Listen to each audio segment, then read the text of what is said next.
Thiruvananthapuram medical കോളേജിനെതിരെ ഉന്നയിച്ച ആരോപണ Facebook post പിൻവലിച്ച് മറ്റൊരു പോസ്റ്റിട്ട് യൂറോളജി വകുപ്പ് മേധാവി ഹാരിസ് ചിറക്കൽ.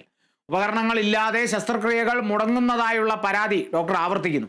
മെഡിക്കൽ കോളേജിനോട് തനിക്ക് നീതി പുലർത്താൻ കഴിയുന്നില്ലെന്നും ഹാരിസ് ചിറക്കൽ പറഞ്ഞു. അതേസമയം ആരോപണം നിഷേധിച്ച് മെഡിക്കൽ വിദ്യാഭ്യാസ ഡയറക്ടറും ആരോഗ്യവകുപ്പും രംഗത്തെത്തിയിരുന്നു.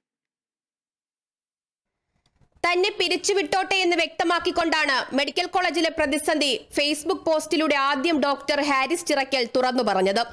ഉപകരണങ്ങൾ ലഭ്യമാകാതെ വന്നതോടെ മകന്റെ പ്രായമുള്ള വിദ്യാർത്ഥിയുടെ ശസ്ത്രക്രിയ മാറ്റിവെക്കേണ്ടി വന്നുവെന്നും ഉപകരണങ്ങൾ എത്തിക്കാൻ ഓഫീസുകൾ കയറിയിറങ്ങി ചെരുപ്പ് തേനെന്നും ബ്യൂറോക്രസിയോട് ഏറ്റുമുട്ടാൻ താൻ ഇല്ലെന്നും ഡോക്ടർ പറഞ്ഞിരുന്നു. പോസ്റ്റ് വിവാദമായതോടെ ഡോക്ടറുടേത് വൈകാരിക പ്രതികരണം മാത്രമാണെന്ന് വിശദീകരിച്ച് ആരോഗ്യവകുപ്പ് രംഗത്തെത്തി. പിന്നാലെ ഡോക്ടർ പോസ്റ്റിൽ പറഞ്ഞിട്ടുള്ളത് തെറ്റായ കാര്യങ്ങളാണെന്ന് വിശദീകരിച്ച് മെഡിക്കൽ വിദ്യാഭ്യാസ ഡയറക്ടറും പ്രതികരിച്ചു. ഇന്നലെ 4 ശസ്ത്രക്രിയ യൂറോളജി വിഭാഗത്തിൽ നടന്നതായും ഒരെണ്ണം യന്ത്രത്തകരാർ മൂലമാണ് മാറ്റിയതെന്നുമാണ് DME പറഞ്ഞത്.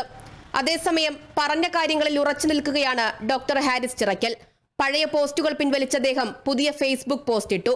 താൻ തെറ്റുകാരനല്ലെന്നും പരിമിതികളാണ് തനിക്ക് ചുറ്റുമെന്നും പുതിയ പോസ്റ്റിൽ പറയുന്നു. പഠിച്ചു വളർന്ന് ജോലി ചെയ്യുന്ന മെഡിക്കൽ കോളേജിനോട് നീതി പുലർത്താൻ കഴിയുന്നില്ലെന്നും ഡോക്ടർ ഹാരിസ്. ഡോക്ടറുടെ ഫേസ്ബുക്ക് പോസ്റ്റുകൾ പരിശോധിക്കുമെന്നാണ് DME പറഞ്ഞത്. വിശദീകരണം തേടുമെന്ന് ആരോഗ്യവകുപ്പും അറിയിച്ചിട്ടുണ്ട്. ആരോഗ്യവകുപ്പിന്റെ നടപടികൾ ഇനി ഡോക്ടർക്ക് നേരെയാകുമോ, ആരോപണങ്ങൾ പരിശോധിക്കുന്നതിലാകുമോ എന്നാണ് അറിയേണ്ടത്. Kerala vision news, Thiruvananthapuram.